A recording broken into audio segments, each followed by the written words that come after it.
Maulang umaga ang sumalubong sa atin sa pagbisita natin sa Pagkalinawan Elementary School. Naimbitahan kasi ulit tayo na maging hurado para naman sa ginanap na Eco Garden Contest ng paaralan. Bukod sa mga tanim na gulay at iba pang halaman, nakakapukaw ng atensyon din ang paggamit nila ng recycled materials para pagandahin ang bawat taniman.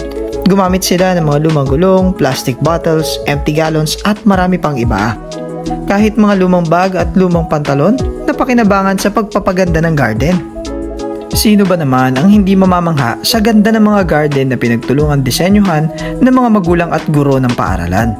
Nabusog ang mga mata ko dahil sa pinamalas na creativity at resourcefulness ng mga parents at teachers. Malaking bagay ang ganitong klase ng aktibidad sa mga paaralan.